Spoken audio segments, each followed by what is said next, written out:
안녕하십니까. 건설안전을 강의하는 최윤정입니다. 자, 이번 시간은 2장 시멘트 및 콘크리트에 대해서 공부하겠습니다. 시험에 잘 나오는 파트입니다. 특히나 시멘트, 콘크리트 부분은 시공학에도 영향을 줍니다. 그래서 이 부분 공부를 좀 잘해 주시면 시공학 공부에도 유리하고요. 또 실기로 넘어가서 시공학에서 한 문제 정도 간혹 나온다면 시멘트, 콘크리트 부분에서 좀 출제 빈도가 높다라고 볼 수 있겠습니다. 첫 번째 시멘트 분말도입니다. 분말도다라는 건 입자가 얼마나 가는가를 뜻합니다. 그래서 시멘트의 분말도가 크다라는 건 시멘트의 입자가 가늘다라는 뜻이다라고 기억하시면 되고요.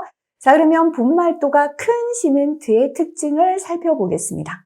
첫 번째, 워커빌리티가 좋고, 뒤에 나오는데요. 워커빌리티는 작업성이 됩니다.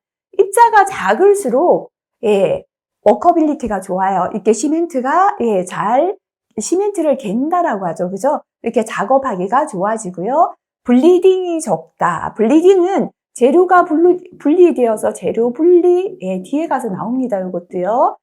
우리가 시멘트를 이렇게 물에 이렇게 개어 놓으면 나중에 물이 이렇게 떠오르는 걸 보실 거예요. 조금 분리되어 올라오는 블리딩이 적어집니다.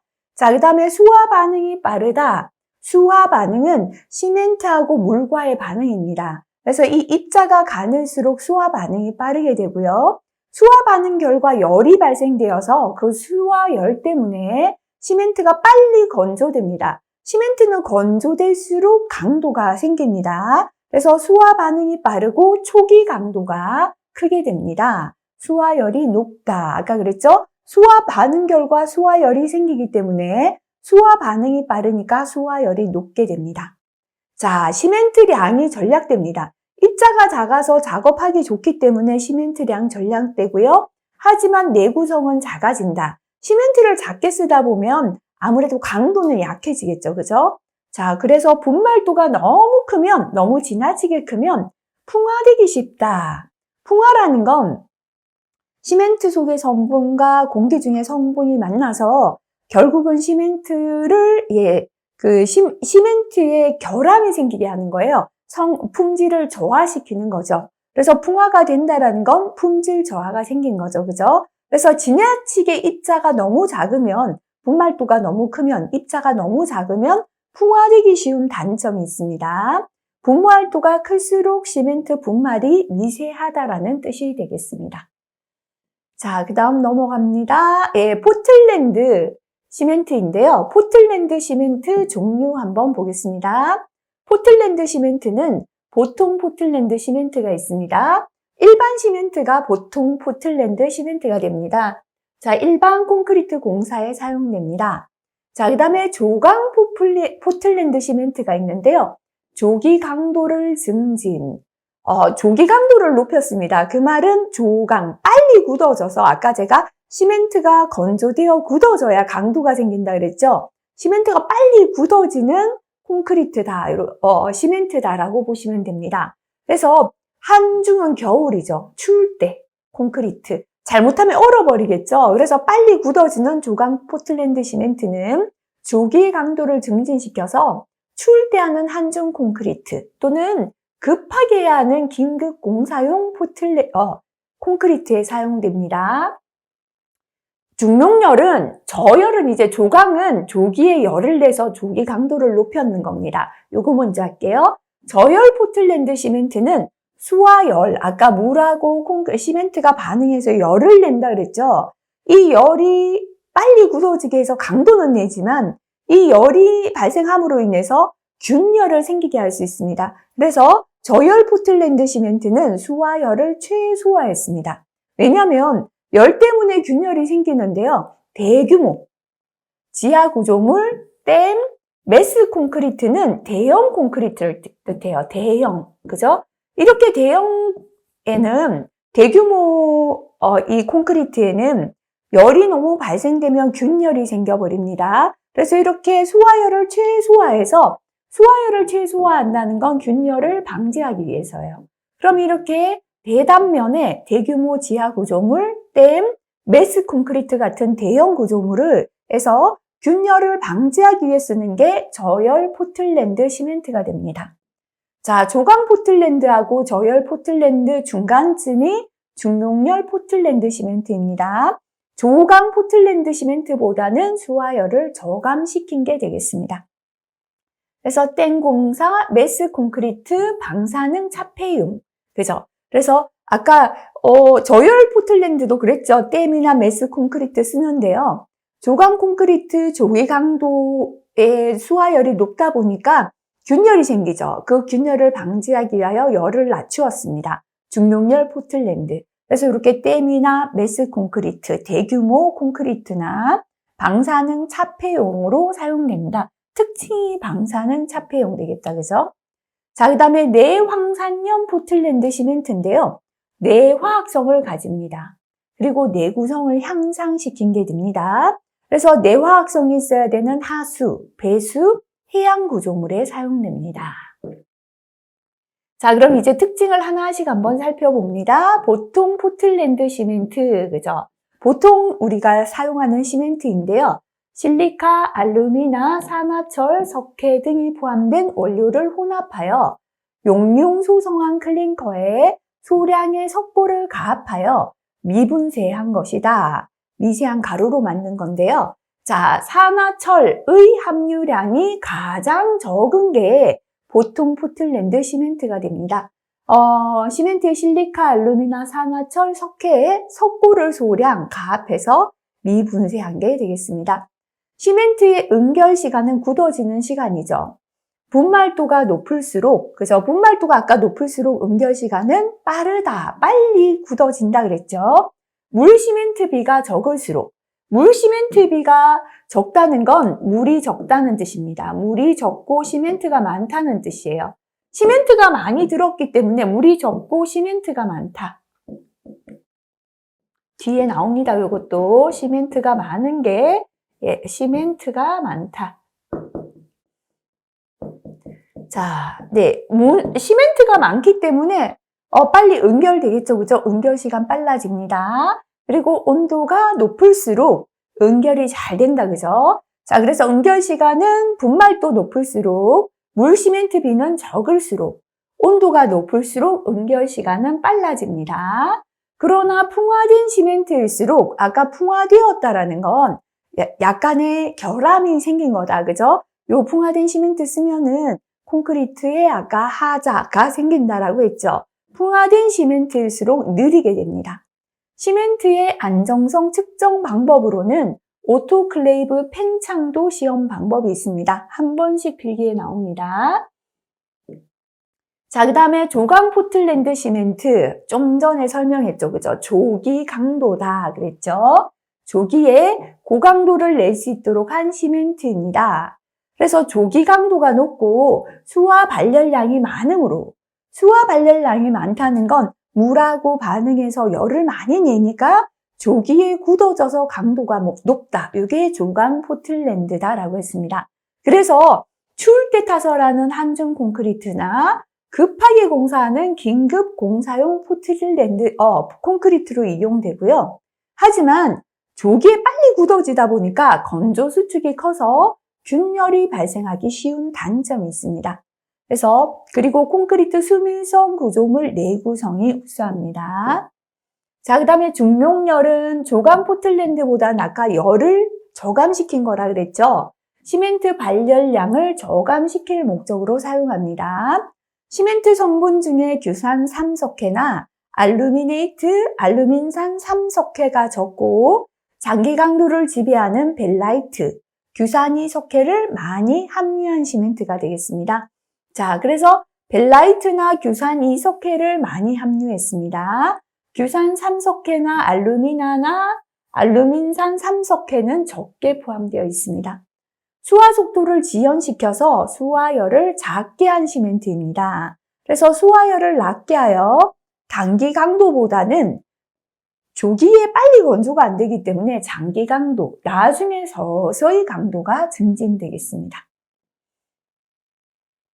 자, 그래서 조기에 빨리 건조가 안 되니까 건조 수축이 작습니다. 건축용 매스 콘크리트, 아까 제가 대단면 콘크리트라 그랬죠. 균열이 생기면 안 되는 매스 콘크리트에 사용되고요. 내식성, 부식이 안 되는 내식성이 있고 안정도가 높고 내구성이 크고 화학적 저항성도 큽니다. 그래서 댐 공사, 터널, 거대 구조물의 기초 공사, 매스 콘크리트다라 그랬죠. 콘크리트 도로 포장, 아까 방사능 차폐용으로 사용된다라고 했습니다. 자, 저열 포틀랜드는 중용열보다 조기 강도를 더 낮춘 겁니다. 그죠? 시멘트 발열량을 최소화한 시멘트입니다. 왜냐하면 균열 발생을 없애야 하기 때문이죠. 대규모의 지하 구조물, 댐 등의 매스 콘크리트의 수화열에 의한 균열 발생을 억제하기 위하여 벨라이트의 비중을 중용열 포틀랜드 시멘트 이상으로 벨라이트 비중을 높였습니다. 예, 높인 시멘트를 저열 포틀랜드다라고 합니다. 자, 그 다음에 내황산염 포틀랜드 시멘트입니다. 황산염에 대한 저항성을 강화한 시멘트입니다. 그래서 내황산염, 화학성을 갖고 있기 때문에 하수, 배수, 해양 구조물, 황산염을 많이 함유한 토양, 지하수에 닿는 곳의 콘크리트 공사용으로 사용됩니다. 자, 그 다음은 이제 포틀랜드 시멘트 살펴봤고요. 이번은 혼합 시멘트가 되겠습니다. 혼합 시멘트라는 건 말 그대로 시멘트에 혼화제, 그죠? 혼화제를 섞어서 만든 시멘트를 혼합 시멘트다라고 합니다. 자, 뭐를 섞는지에 따라서 고로 시멘트, 실리카 시멘트, 플라이애시 시멘트가 있습니다. 자, 그래서 뭐를 섞어서 어떤 성질이 있다, 이것만 잘 기억하시면 되겠죠? 고로 시멘트는 시멘트에 고로 슬래그 미분말을 섞었습니다. 실리카 시멘트는 시멘트에 규산 질물인데요. 실리카를 섞은 게 됩니다. 플라이애시 시멘트는 시멘트에 플라이애시를 섞었습니다. 자, 그러면 고로 시멘트 특징입니다. 시험에 잘 나옵니다. 이런 시멘트 특징들 중요합니다. 고로 시멘트는 용광로의 선철 제작 부산물을 급냉시키고 파쇄하여, 이 용광로의 선철 제작 부산물이 뭐냐면 고로 슬래그입니다. 용광로에서 고라고 하잖아요. 그죠? 고로에서 나오는 슬래그, 찌꺼기, 부산물을 급냉시키고 파쇄, 잘게 부숴서 시멘트와 혼합한 것을 고로 시멘트다라고 합니다. 이 고로 시멘트는 초기 강도는 낮지만 장기 강도가 매우 높습니다. 자, 초기 강도가 낮다라는 건 수화열이 적죠. 그러면 수축률이 적어서 균열이 적겠죠.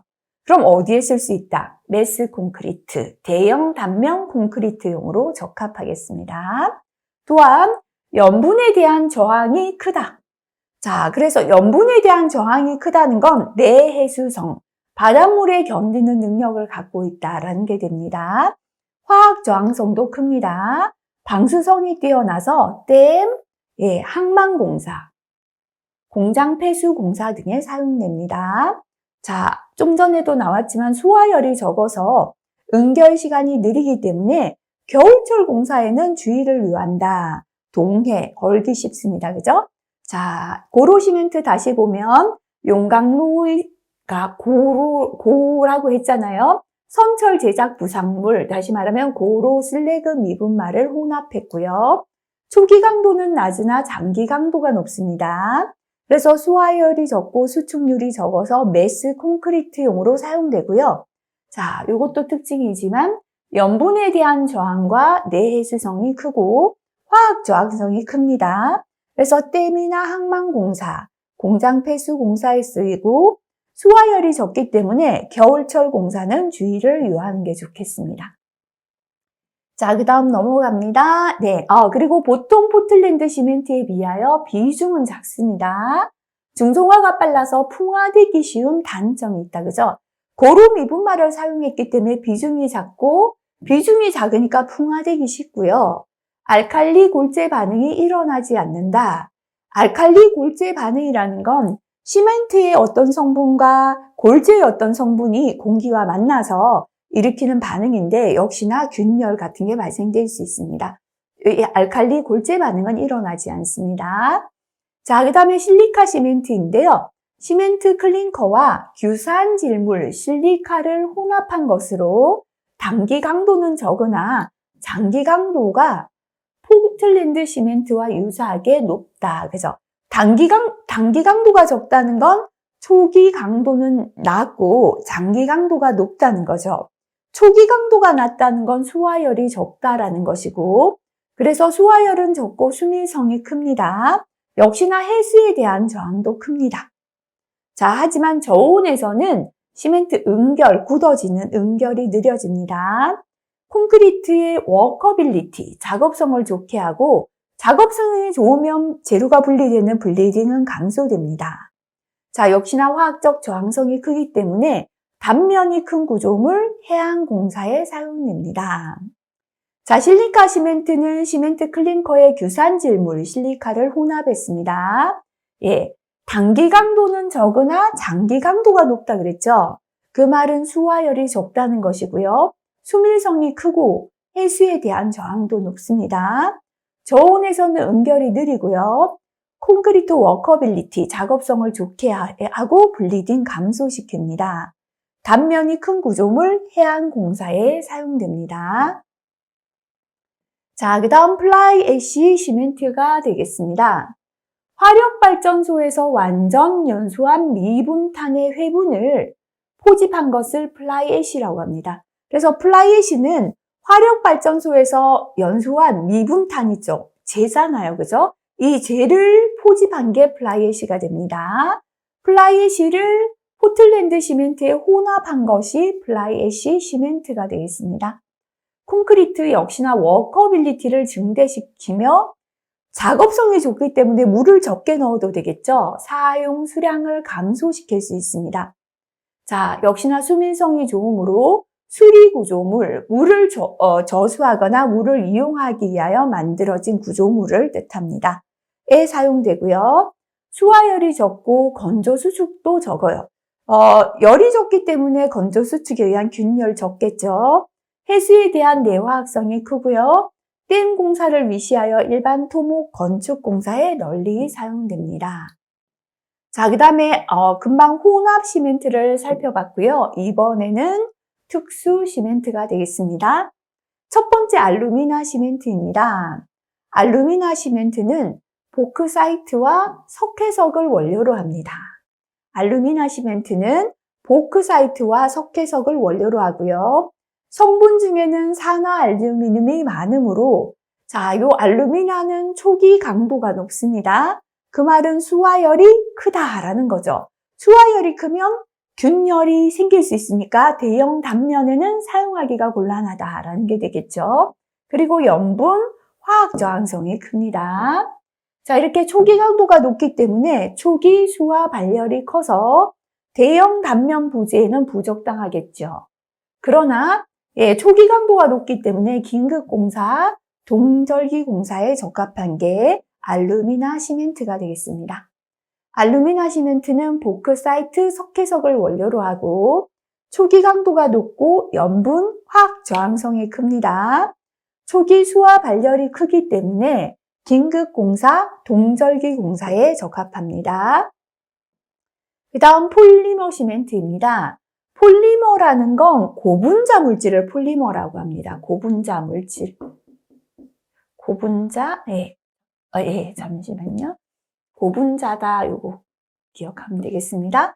그래서 콘크리트의 방수성, 내약품성, 변형 성능의 향상을 목적으로 다량의 고분자 재료를 혼합시킨 시멘트. 자, 이렇게 고분자 재료를 혼합시킨 게 폴리머 시멘트입니다. 왜 이렇게 하냐면 방수성이나 내약품성, 변형 성능의 향상, 이러한 특수한 성능을 넣기 위하여 고분자 재료를 혼합시킨 게 폴리머 시멘트가 되겠습니다. 자, 그 다음 마그네시아 시멘트입니다. 마그네시아 시멘트는 산화 마그네슘 분말에 염화 마그네슘을 혼합했습니다. 그래서 산화 마그네슘 플러스 염화 마그네슘을 혼합해서 마그네시아 시멘트라고 합니다. 흡습성이 크고 수축성이 큽니다. 흡습성이 크고 수축성이 크고요. 물을 많이 흡수하니까 물이 건조되면서 수축되겠죠, 그죠? 자, 그리고 경화가 빠르고 경화 후에 견고합니다. 경화가 빠르다는 건 빨리 굳어지는 거죠. 굳어져서 견고해지고요. 강도가 크다라는 뜻입니다. 간수를 사용하여 백화 현상이 잘 생긴다. 백화 현상은 하얀 가루가 남는, 그죠? 시멘트나 콘크리트 표면에 흰색의 가루가 생긴 현상을 뜻합니다. 반투명의 광택을 지니며 착색이 용이하여 치장용으로 사용됩니다. 자, 색을 잘 착색이 쉽기 때문에 치장하는 벽면에 마그네시아 시멘트 잘 씁니다. 마그네시아 시멘트는 산화 마그네슘 분말에 염화 마그네슘 분말을 혼합했고요. 흡습성도 크고 수축성도 크고, 그러나 경화가 빠르고 경화 후에 견고한 특징을 갖고 있습니다. 퀸즈 시멘트 잘 나옵니다. 퀸즈 시멘트는 경석고 플라스터다라고도 합니다. 자, 이거는 무수석고에 경화 촉진제로 백반을 넣어 만든 시멘트입니다. 퀸즈 시멘트, 경석고 플라스터는 무수석고에 백반을 넣어 만든 것이다. 기억하시고요. 자, 이 백반은 산성이에요. 그래서 금속을 녹슬게 하는 결점이 있습니다. 소석고보다는 응결 속도가 느립니다. 표면 강도는 크고 광택이 있고요. 수분 시에는 팽창이 큽니다. 다른 석고계 플라스터와 혼합을 피하는 게 좋습니다. 퀸즈 시멘트 경석고 플라스터는 무수석고에 백반을 넣어 만들었습니다. 백반이 산성이기 때문에 금속을 녹슬게 하는 결점이 있고요. 소석고보다는 응결 속도가 느린 특징을 갖고 있습니다. 자, 2번은 콘크리트용 골재입니다.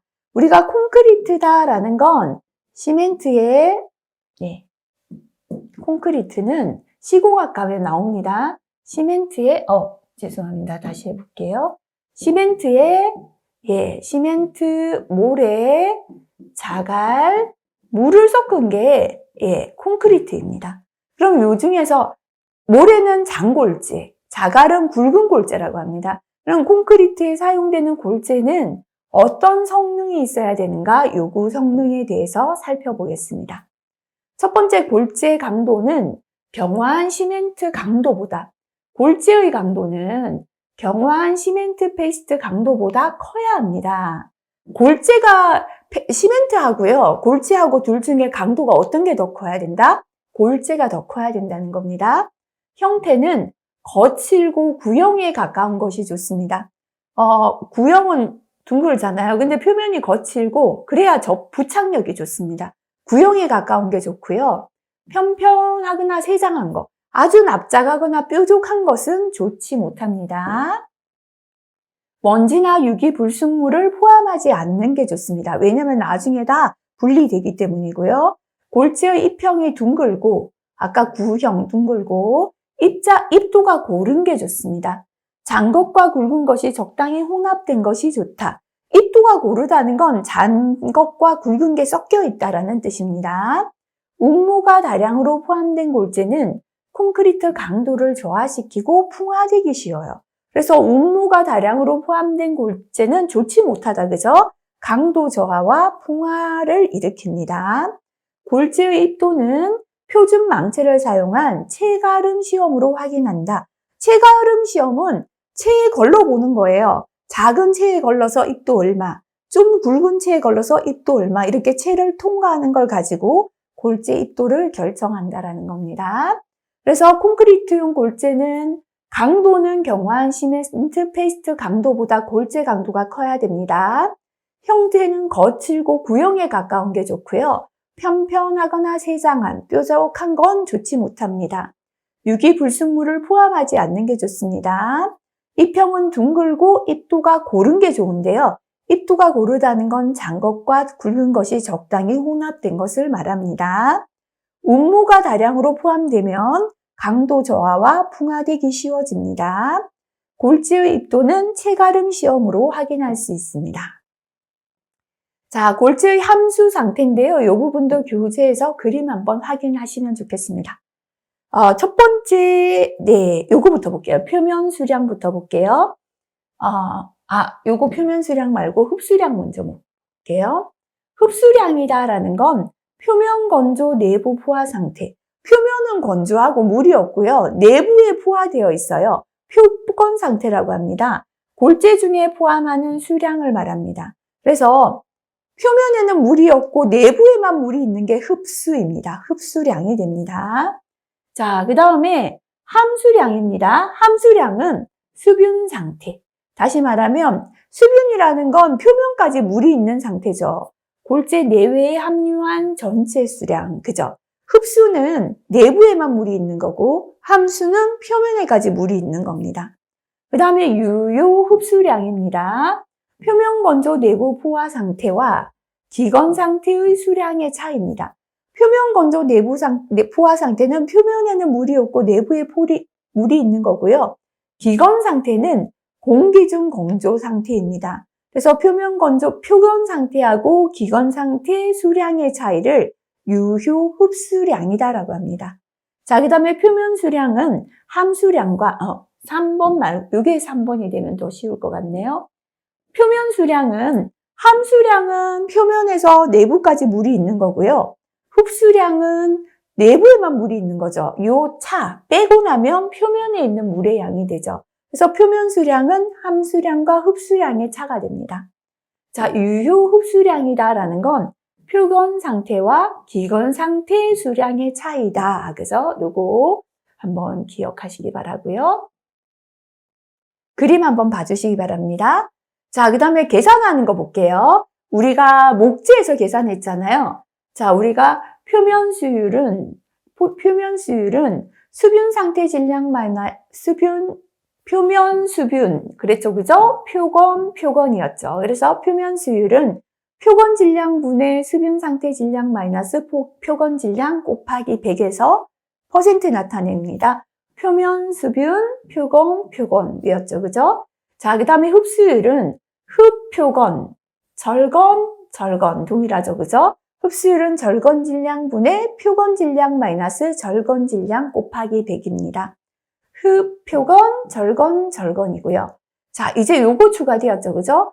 표면 건조 포화 상태 비중입니다. 비중은 표면 건조 포화 상태 질량에서 공시체 물속 질량을 빼줍니다. 분의 공시체 건조 질량입니다. 표면 건조 포화 상태 질량 마이너스 물속 질량 분의 건조 질량 하면 표면 건조 포화 상태의 비중이 계산되겠습니다. 자, 그 다음에 공급률, 실적률입니다. 공급이라는 건 비어있는 공간이죠. 그래서 공급률이란 골재의 단위 용적, 미터 3승 중에 골재의 부피 중에 공급, 텅 빈 공간이 얼마만큼인가, 그죠? 그거를 퍼센트로 나타냅니다. 그래서 공급률은 전체 부피에 대한 공급 부피의 비를 말하고요. 실적률은 실제로 차지하는 부피입니다. 실적률이 높다는 건 꽉 찼다는 뜻이죠, 그죠? 골재의 단위 용적 미터 3승 중 실적 용적을 백분율로 나타낸 값이다, 그죠? 그래서 실적률은 절건 비중, 절대 건조 비중을 뜻합니다. 분의 단위 용적 중량 곱하기 100입니다. 공급률이라는 건 100에서 실적률을 빼준 겁니다. 전체 100%에서 실적률을 빼고 나면 비어있는 공급률이 되겠죠. 그래서 공급률은 1 마이너스 요거죠, 그죠? 실적률입니다. 1 마이너스 절건 비중 분의 단위 용적 중량 곱하기 100입니다. 실적률만 잘 기억하시면 되겠죠. 절건 비중 분의 단위 용적 중량 곱하기 100에 있는 게 실적률이고요. 공급률은 100에서 실적률 빼준 것이다. 기억하시고요. 자, 골재의 실적률, 별표가 없으니까 가볍게 읽어보겠습니다. 실적률은 골재 입형의 양부를 평가하는 지표이다. 골재 입형의 양부, 다시 말하면 아까 입형이 골고른 게 좋다, 입형이 좋다라는 건 굵은 골재, 작은 골재가 골고루 섞인 거다, 그죠? 이렇게 굵은 골재, 작은 골재가 골고루 섞여야 실적률이 좋죠. 꽉 차죠. 그래서 골재 입형의 양부를 평가하는 게 실적률이 되고요. 부순 자갈의 실적률은 그 입형 때문에 강 자갈의 실적률보다 적다, 그죠? 부순 자갈보다 강 자갈은 둥근 자갈이고 부순 자갈은 뾰족뾰족하죠. 이렇게 부순 게 실적률이 적습니다. 실적률 산정 시 골재의 밀도는 절대 건조 상태의 밀도를 말한다. 아까 우리가 실정률 계산할 때 밀도는 절건 비중을 했죠. 그래서 절대 건조 상태의 밀도를 말하고요. 골재의 단위 용적 질량이 동일하면 골재 비중이 클수록 실정률은 낮다. 비중이 클수록 실정률은 보통 작아집니다. 단위 용적 질량을 계산할 때 골재는 절대 건조 상태에 기준한다. 아까 절건 상태를 기준으로 한다라고 했습니다. 자, 그러면 실정률이 크다. 그 말은 텅 빈 공간, 공급률이 작다는 거죠. 콘크리트에 어떠한 영향을 주는가? 실정률이 크다는 건 그만큼 자갈이 꽉 찼는 거잖아요. 그죠? 자갈이 꽉 차니까 시멘트 양은 감소되겠죠. 시멘트 페이스트 양은 감소합니다. 자, 단위 수량도 감소됩니다. 물이 적게 들어가니까 수와 발열량을 감소시키고요. 수와 발열량이 적으니까 건조 수축도 감소됩니다. 자, 그리고 강도가 높은 자갈이 꽉 차다 보니까 콘크리트 내구성 강도는 증가하게 됩니다. 시멘트 페이스트가 단위 수량 감소되고요. 수와 발열량 감소되고 건조 수축 감소됩니다. 왜냐하면 물이 그만큼 줄어드니까요. 그리고 내구성 강도는 증가하게 되는 결과를 가져옵니다. 자, 그리고 콘크리트의 수밀성이 커지고 마모 저항이 커진다. 저항은 견디는 힘이죠. 마모에 대해 견디는 힘이 커지고요. 투수성, 흡수성이 작아진다.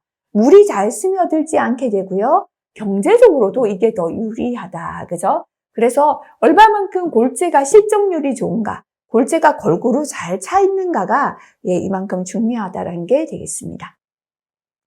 혼화재, 그죠? 안에 제자 하고요. 이렇게 혼화재가 있습니다. 자, 그러면 콘크리트용 혼화재부터 보겠습니다. 저의 이다, 그죠? 콘크리트에 특정한 성능을 부여하는 데 쓰이는 첨가재를 혼화재라 하고요. 시멘트 중량의 5% 이하로만 사용해야 합니다. 자, 어떤 게 있나 볼게요. 혼화재, 저의 이죠, 그죠? 자, 특정한 성능을 부여해서 5% 이하로만 사용해야 되는데요. 첫 번째 A재가 있습니다. A재는 A 공기를 콘크리트 중에 발생시킵니다. 그래서 A 공기를 발생시키는데요. 이게 워커빌리티를 좋게 합니다. 작업성, 시공 연도를 좋게 해요. 그래서 블리딩을 감소시킵니다. 재료 분리를 작게 합니다. 자, 이렇게 A 공기 때문에 워커빌리티가 좋아지니까 물을 적게 넣어도 됩니다. 단위 수량 감소합니다. 자, 이렇게 물을 적게 쓰다 보니까 동결 융해 자국에 대한 저항이 크고, 그죠? 겨울에 물이 적으니까 잘 얼지 않겠죠? 동결 융해에 대한 저항이 크고, 수밀성, 내구성이 좋다. 물이 적게 들어가니까 수밀하고 내구성이 좋아집니다. 자, 철근과 부착 강도는 감소하게 됩니다. 이 A 공기가 많다 보니까 철근과 이 콘크리트가 시멘트 콘크리트가 부착하는 데는 부착 강도는 감소됩니다. 자, 이렇게 A재가 있고요. 그 다음에 A 감수재가 있습니다. 감수라는 건 물을 줄인다는 거지요. 시멘트 입자의 유동성을 증대시켜서 역시나 A 감수재니까요. A재 때문에 입자 유동성이 좋아집니다. 그래서 단위 수량을 감소시킨 게 A 감수재가 됩니다. 강도, 내구성, 수밀성, 워커빌리티를 증대시키게 됩니다. 그 밖에 유동화재가 있는데요. 콘크리트의 유동성을 증대하는 성질을 갖게 합니다. 방청재다, 그죠? 청이라는 건 부식이죠. 녹쓰는 거죠. 그래서 염화물에 의한 강재의 부식을 억제하고요. 증점재입니다. 점성, 응집작용 등을 향상시켜 재료 분리를 억제하는 효과를 가진 게 되겠습니다. 자, 그래서 혼화재의 종류는 A재, A 감수재, 유동화재, 방청재, 증점재 등이 있겠습니다. 자, 그 다음에 콘크리트용 혼화재인데요. 자의 이다, 그죠? 혼화재는 성질을 개량하기 위한 목적이에요. 콘크리트의 성질 개량을 위해 쓰이는 혼화재료입니다. 시멘트 중량의 5% 이상 사용되는 것을 말합니다. 자, 아까 우리가 콘크리트의 시멘트의 성질을 개량하기 위하여 플라이애시죠, 그죠? 워커빌리티, 펌퍼빌리티를 개선합니다.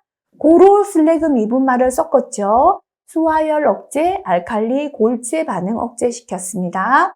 실리카 퓨움을 섞었죠. 화학적 저항성 증대, 블리딩을 저감시켰습니다. 가용성 규산 미분말, 콘크리트 팽창제 역할을 합니다.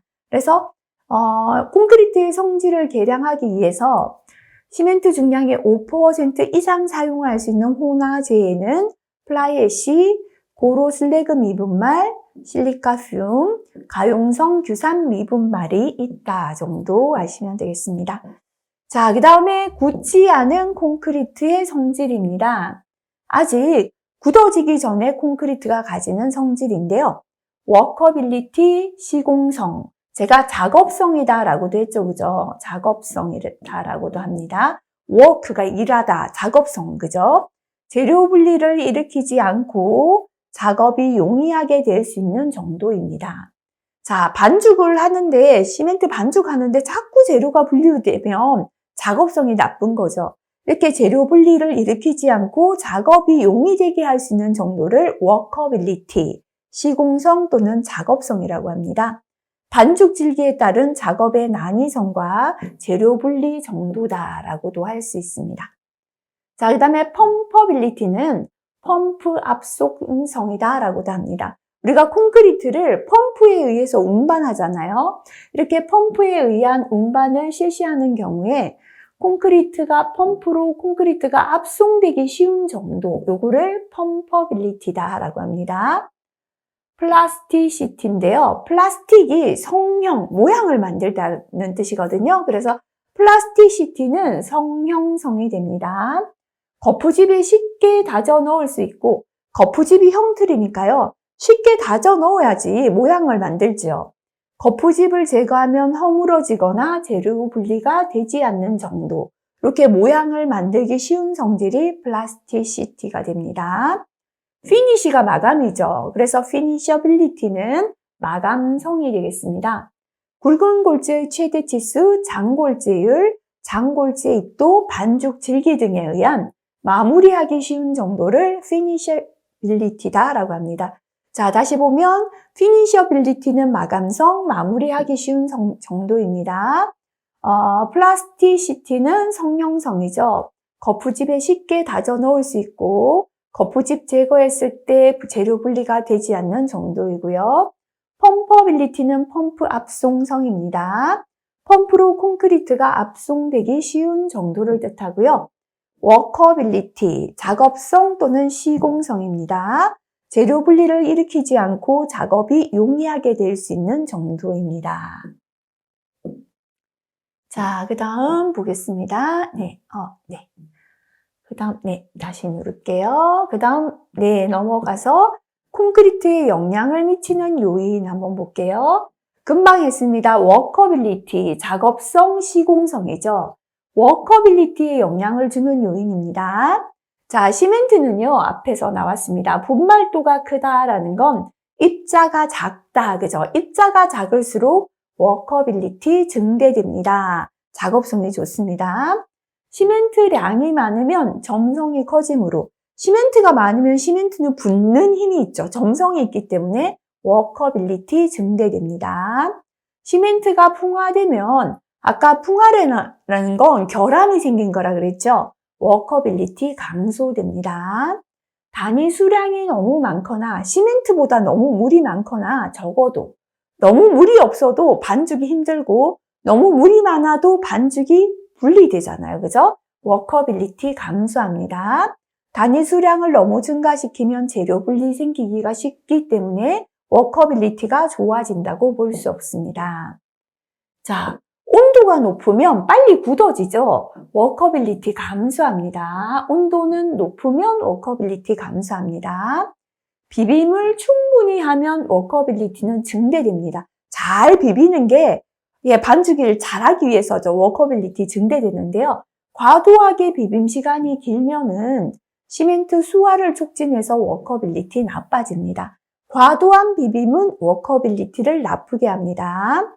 둥근 자갈, 강가의 자갈, 둥근 자갈은 워커빌리티가 가장 좋습니다. 아까 편편하거나 세장, 뾰족한 것, 한 입형의 골재는 분리하기 쉽고 모진 것이나 굴곡이 큰 골재는 워커빌리티가 나빠집니다. 깬 자갈, 깬 모래를 사용하면 워커빌리티 나빠집니다. 자, 그 다음에 에이제를 혼입하게 되면 워커빌리티 좋아집니다. 에이제는 아까 워커빌리티를 좋게 하기 위하여 넣는다라고 했죠. 자, 블리딩. 앞에서 제가 재료 분리다라고 했는데 읽어보겠습니다. 콘크리트 타설 후에 시멘트, 골재, 입자 등이 침하에 따라 물이 분리 상승되어 콘크리트 표면에 떠오르는 현상입니다. 그래서 우리가 시멘트를 개어놓고 한참 있으면 시멘트 위에 물이 분리되어 나오죠. 이 현상을 블리딩이다라고 합니다. 블리딩 현상이 심한 경우는 철근과 콘크리트 부착력 저하. 콘크리트가 철근에 붙어야 되는데 중간에 물이 생겨버리니까 부착력이 저하됩니다. 수밀성 저하로 콘크리트 강도, 내구성이 감소되고 탄산화가 촉진된다. 탄산화라는 건 공기 중에 이산화탄소와 작용하는 것을 말하겠습니다. 뒤에 시공에서 배웁니다. 자, 그래서 콘크리트 블리딩 현상에 의한 성능 저하인데요.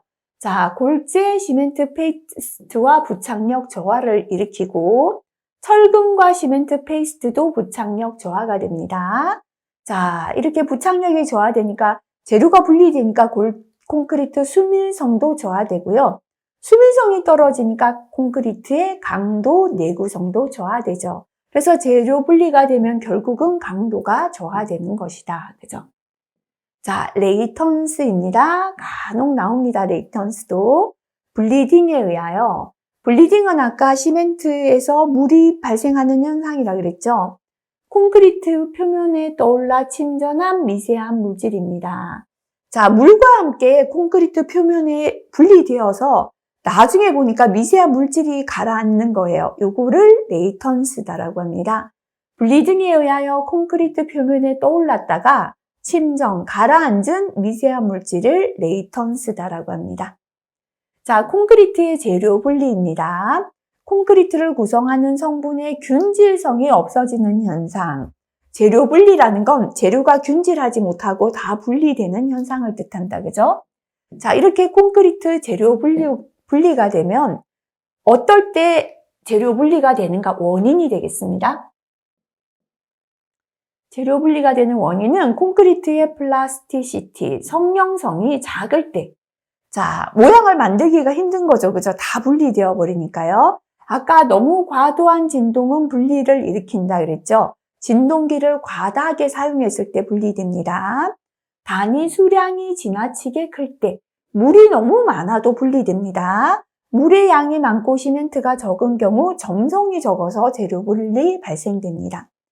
굵은 골재의 최대 치수가 지나치게 클 때, 굵은 골재는 이제 모래 자갈 중에 자갈인데요. 이 최대 치수가 너무 크면 철근 배근 시에 철근에 걸리며 분리될 수 있습니다. 골재의 비중 차이가 큰 경우, 비중이 큰 골재는 치마, 무거운 골재는 깔아앉아 버리고 비중이 작은 골재는 부상, 떠오르다 보니까 재료 분리가 생깁니다. 그래서 콘크리트 재료 분리 원인 다시 볼게요.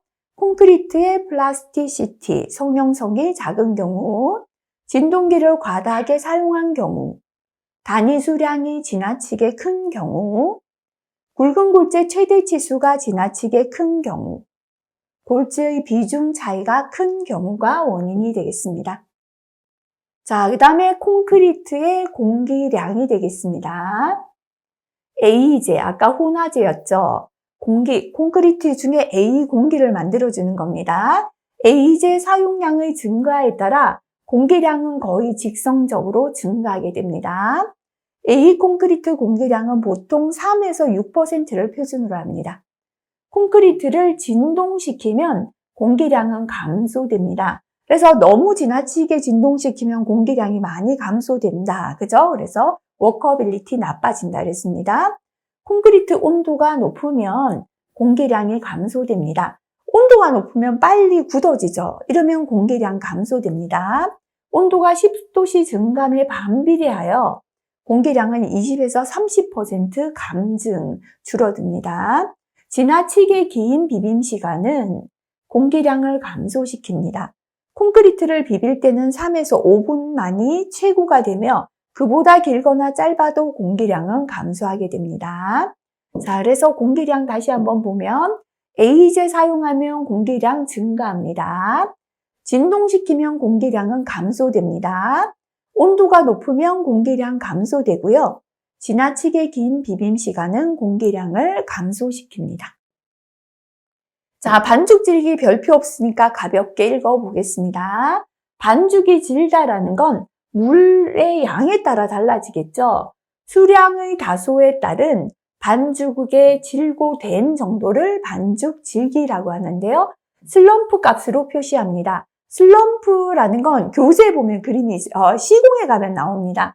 이렇게 반죽을 요만큼 부어 놓고요. 슬럼프 콘이라고 해서 이렇게 뒤집어 씌웁니다. 요거를 벗겼을 때 이 콘크리트가 얼마나 옆으로 흘러내리는가, 흘러내린 높이를 가지고 얼마나 반죽이 질다, 된 반죽이다, 이렇게 반죽 질기를 평가할 수 있습니다. 그래서 요 슬럼프 값으로 표시합니다. 콘크리트의 온도가 높을수록 반죽 질기는 저하됩니다. 온도가 높으면 빨리 굳으니까 반죽이 흘러내리지 않겠죠. 반죽 질기 저하되고요. 단위 수량은 많을수록 반죽 질기 증가하죠. 시멘트보다 물이 많으면 질잖아요. 그죠? 공기량이 많을수록 반죽 질기는 증가합니다. 물이 많거나 공기가 많으면 반죽 질기가 증가, 작업성 좋아집니다. 장골재가 많을수록 반죽 질기는 저하합니다. 자, 그 다음에 물 시멘트 비입니다. 부어넣기 직후에 모르타르 또는 콘크리트에 포함된 시멘트 풀 속에 시멘트에 대한 물의 중량 배분율을 말합니다. 다시 말하면 물 시멘트 비가 높다라는 건 물이 많다, 시멘트는 적다라는 걸 뜻합니다. 요거 기억하는 게 쉬워요. 물 시멘트 비가 높다는 건 물이 많이 포함되었다라는 뜻입니다.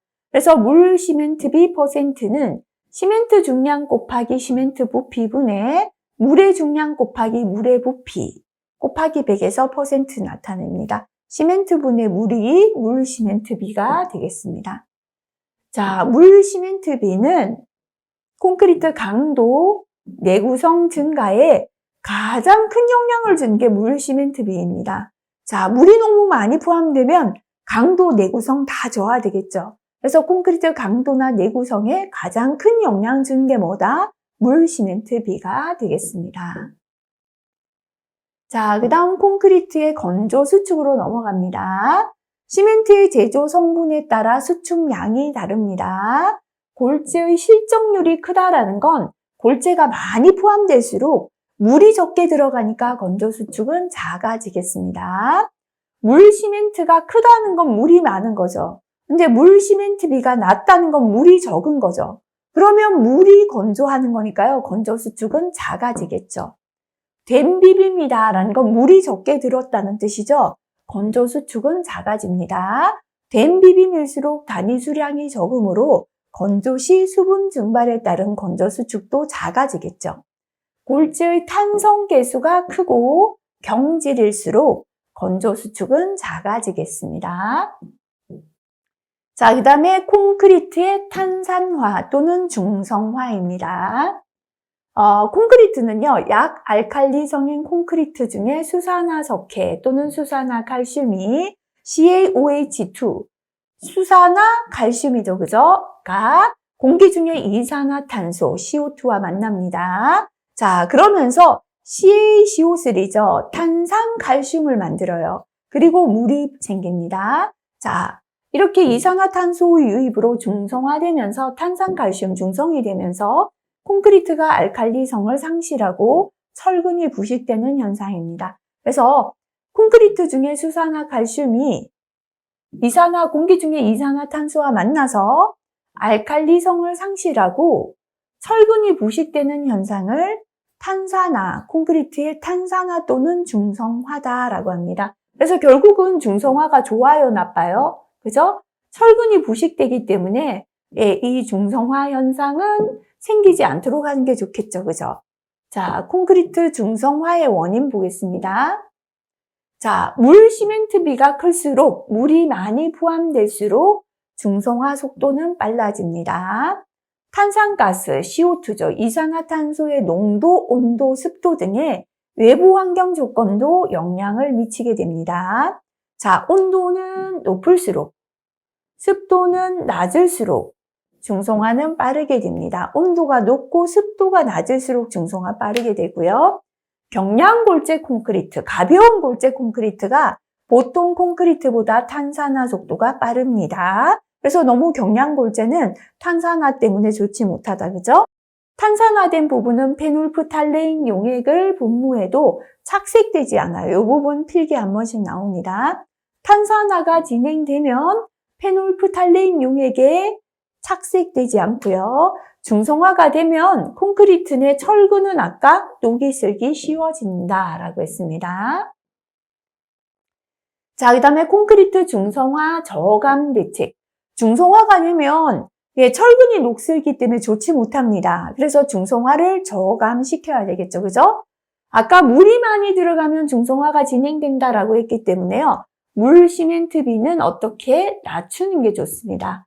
물 시멘트비를 낮춘다라는 건 단위 시멘트량은 증가시키고 물을 감소시키는 겁니다.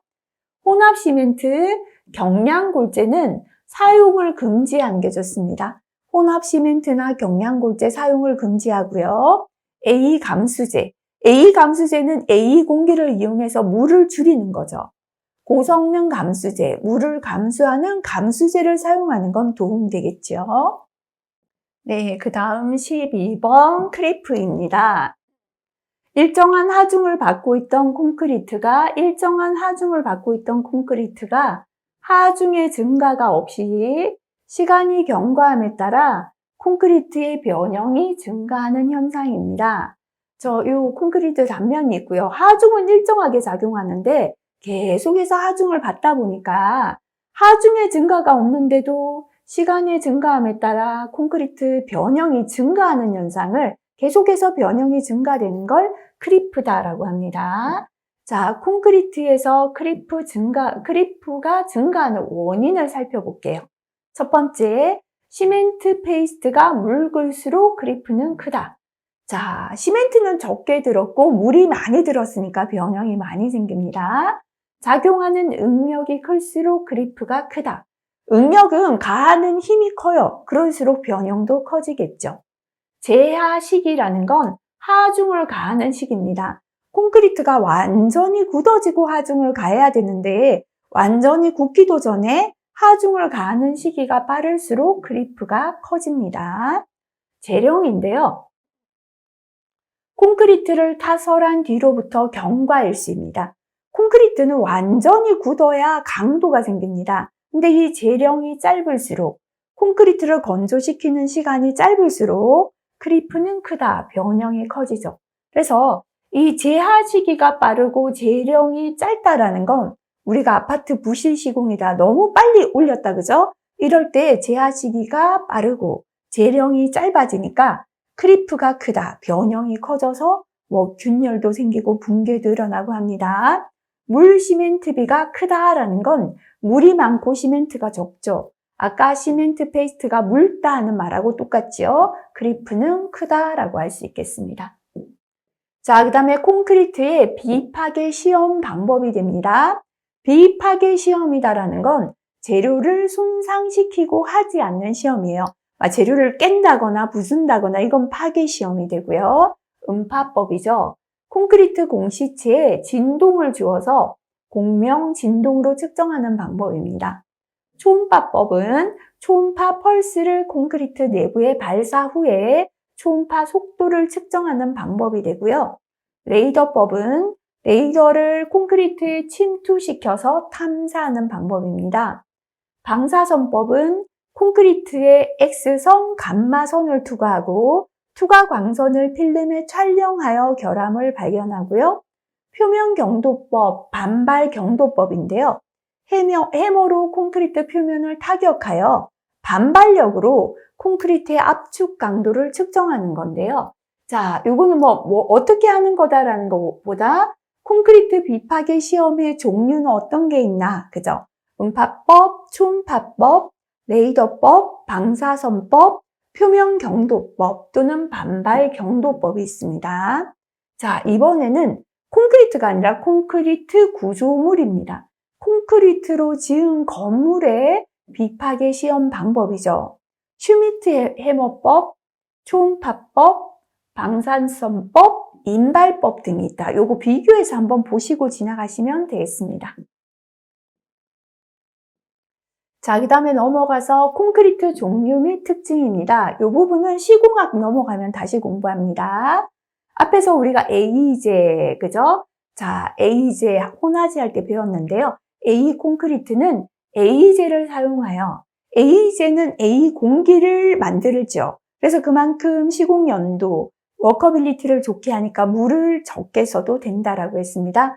자, 그래서 A제를 사용하여 콘크리트 시공 연도를 증진시키고 단위 수량을 감소시켜서 내구성, 수밀성이 향상된 콘크리트를 A 콘크리트라고 합니다. 특징은 워커빌리티, 시공 연도, 작업성이 좋고, 자, 이 단위 수량을 줄이죠.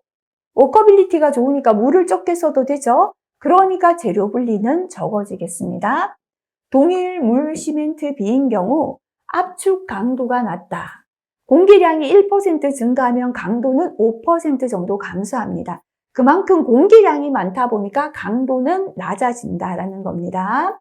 자, 동결융에 대한 저항이 커요. 왜냐하면 물이 적게 들어가니까 잘 얼지 않겠죠. 하지만 공기가 있다 보니까 철근에 대한 부착 강도는 감소하게 됩니다. 재물치장 콘크리트, 노출되는 콘크리트 면을 그대로 마감면으로 사용하는 콘크리트입니다. 시공에 적당한 콘크리트가 되겠습니다. 자, 앞에서도 나왔는데요. 매스 콘크리트는 대형 단면 콘크리트다라고 했죠. 부재나 구조물의 치수가 커서 시멘트 수화열에 의한 온도 상승 및 강화를 고려하여 설계에 시공해야 하는 콘크리트를 말합니다. 구조물의 치수가 크다 보니까 시멘트가 수화 반응, 물하고 반응하면서 수화열을 발생시키죠. 그 수화열이 높을 때는 균열이 생깁니다. 그죠? 건조 수축과 균열, 요거를 고려해야 합니다. 매스 콘크리트에 발생하는 균열을 제어하는 방법입니다. 플라이 애쉬 등 포졸란계 혼화제를 사용하거나 저발열성 시멘트, 그래서 초기 수화열을 낮추는 게 좋습니다. 골재의 최대 치수를 크게, 골재 최대 치수가 크게 되면 물이 적게 들어가도 되죠, 그죠? 슬럼프 값은 최대한 적게. 슬럼프가 크다는 건 그만큼 반죽이 질다는 거니까요. 슬럼프는 적게 해서 시멘트 양은 줄이는 게 좋고요. 파이프 쿨링을 실시한다. 열을 낮춰주는 쿨링을 실시하고요. 온도 균열 지수에 의한 균열 발생을 검토하는 것도 좋습니다. 자, 그 다음에 중량 콘크리트입니다. 방사선 차폐용 콘크리트다라고도 합니다.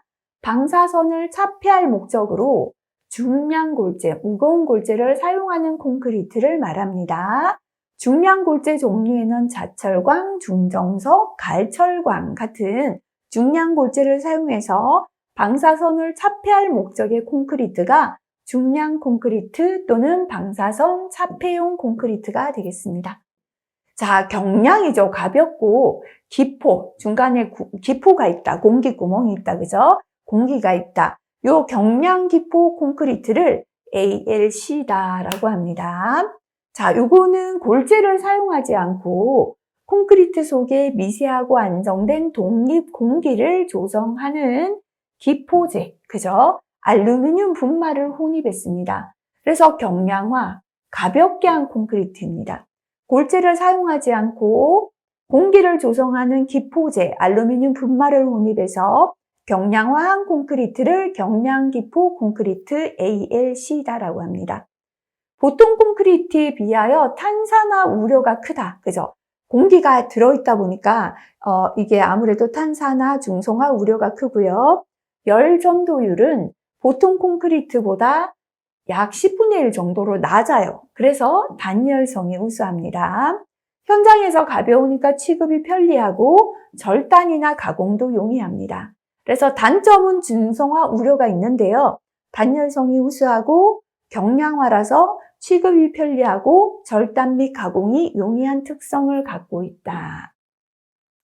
그 다음에 다공질, 구멍이 있기 때문에 흡수성이 높은 편이고 동해에 대한 저항이 낮다. 물이 잘 흡수되니까 겨울에 잘 얼 수 있다. 그죠? 그래서 겨울철 콘크리트에 함유된 수분이 얼어 동해를 일으킬 수 있습니다.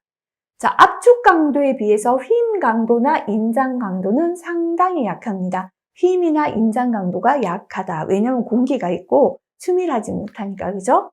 서중 콘크리트다라는 건 더울 때 시공하는 콘크리트입니다. 기온이 30도 이상인 상태에서 시공하는 콘크리트를 말합니다. 자, 콘크리트 슬럼프 저하나 수분의 급격한 증발. 이렇게 물이 급격하게 증발하면서 균열이 발생할 위험이 있습니다. 콘크리트의 온도가 낮아지도록 재료의 배합, 타설, 양생에 주의를 기울여야 돼요. 열이 발생하면 균열이 생기니까 콘크리트 온도가 낮아지도록 주의해야 되고요. 고로 시멘트, 플라이애쉬 시멘트 등 저발열 시멘트를 사용하는 게 좋습니다. 단위 수량 시멘트량을 적게 해서 수화열을 적게 해야 균열이 줄어들죠. 그래서 물을 적게 쓰는 것보다 적게 하기 위해서 감수제나 A 감수제 또는 유동성을 좋게 하는 유동화제를 사용해서 물의 사용을 줄이는 게 좋습니다. 타설 시 온도는 35도씨 이하에서 1.5시간 이내로 타설. 자, 빨리 타설을 마무리해야 돼요. 아니면은 이제 굳어지기 때문에 이음부에서부터 균열 생길 수 있습니다. 그래서 35도씨 이하 1.5시간 이내로 타설하는 게 좋고요. 프리쿨링에 의한 교체, 물의 재료를 냉각하는 게 좋습니다. 거푸집, 철근 등은 살수, 물을 뿌려서 덮개 등의 조치를 강구하는 게 좋습니다. 자, 이렇게 기온이 30도씨 이상인 상태에서 시공하는 콘크리트를 서중 콘크리트다라고 합니다. 반대로 한중 콘크리트는 추울 때 시공하는 콘크리트입니다. 일일 평균 기온이 4도씨 이하가 되는 시기에 타설하는 콘크리트. 4도씨 이하에서 타설하니까 잘 얼 위험이 있겠죠, 그죠? 콘크리트의 비빔 온도는 기상 조건, 시공 조건을 고려해서 정하고요. 재료를 가열할 때는 골재는 가열하는 것으로 하며 재료를 가열할 때는 물이나 골재를 가열합니다. 근데 골재는 직접 불꽃에 대서 가열해서는 안 됩니다. 시멘트는 어떠한 경우도 가열하면 안 돼요. 그래서 물이나 골재를 가열하는데 골재는 직접 불꽃에 대어서 가열하면 안 되고 시멘트는 어떠한 경우도 가열하면 안 됩니다. 타설 시 콘크리트 온도는 5도씨 이상, 20도씨 미만으로 하는 게 좋습니다. 빙설이 얼었다는 거죠. 그죠? 혼입된 골재, 동결상체 골재는 원칙적으로 비빔에 사용하지 않는 게 좋습니다. 자, 폴리머 시멘트 콘크리트 또는 폴리머 콘크리트인데요. 앞에서 폴리머는 제가 고분자다라고 했습니다. 결합제로서 시멘트를 사용하지 않고 폴리머, 고분자를 골재만으로 결합하여 콘크리트를 제조한 겁니다. 그래서 시멘트로 결합한 게 아니라 고분자를 넣어서 골재하고 결합한 게 폴리머 콘크리트가 됩니다. 제조한 것으로서 플라스틱 콘크리트다라고도 합니다. 자, 방수성, 수밀성이 우수하고 동결 융에 대한 저항이 양호하다. 시멘트를 사용하지 않으니까 물을 많이 안 넣어도 되니까 방수성, 수밀성이 좋고 동결 유에 대한 저항도 우수합니다. 휨하고 신장 능력이 우수합니다. 고강도, 내구성이 우수하며 내부식성, 내약품성이 우수합니다. 이렇게 폴리머, 고분자를 넣었기 때문에 휨이나 신장 능력도 우수하고 고강도고 내부식성, 내약품성도 우수합니다. 그래서 구조물에 다양하게 이용되고요. 모르타르, 강재, 목재 등의 각종 재료와도 잘 접착되는 특징을 갖고 있습니다. 자, 그 다음에 프리플레이스드 콘크리트인데요. 콘크리트를 타설할 거푸집 안에 굵은 골재를 미리 채웠다. 굵은 골재를 미리 채워 넣은 콘크리트입니다. 미리 채웠다라는 게 프리패킹이에요. 그래서 모르타르를 주입했습니다. 예를 들어 여기가 거푸집이라면 굵은 골재를 미리 채워 넣습니다. 넣고 그 사이에 모르타르, 시멘트 풀을 집어넣어서 콘크리트를 타설하는 게 프리플레이스드 콘크리트. 그 자리에서 프리플레이스드는 미리 자갈을 채워 넣은 그 자리에 바로 콘크리트를 부어 넣는다라는 뜻입니다. 굵은 골재의 최소 치수는 15mm 이상, 1.5cm 이상이고요. 굵은 골재의 최대 치수는 부재 단면 최대 치수의 4분의 1 이하, 철근 콘크리트의 경우는 철근 수은 간격의 3분의 2 이하로 하는 게 좋습니다. 골재의 적절한 입도 분포를 위해서 일반적으로 굵은 골재 최대 치수는 최소 치수의 한 2배에서 4배 정도로 하고요. 대규모 프리플레이스드 콘크리트를 대상으로 할 때 굵은 골재의 최소 치수를 크게 하는 게 효과적입니다. 이런 내용보다는 거푸집 안에 굵은 골재를 미리 채워 넣은 그 자리에 모르타르를 주입해서 만든 콘크리트를 프리플레이스드 콘크리트라 한다 정도 기억하시면 되겠습니다. 자, 그 다음에 프리스트레스드 콘크리트입니다. 고강도 강선을 사용하여 고강도 강선을 사용해서 인장 응력을 미리 부여했다. 프리라는 건 미리, 스트레스, 힘을 줬다, 응력을 부여했다라는 겁니다. 고강도 강선으로 인장 응력을 미리 부여함으로써 큰 응력을 받을 수 있도록 제작된 콘크리트를 프리스트레스드 콘크리트다라고 합니다. 자, 여기까지 좀 시멘트 콘크리트 분량이 조금 많았습니다.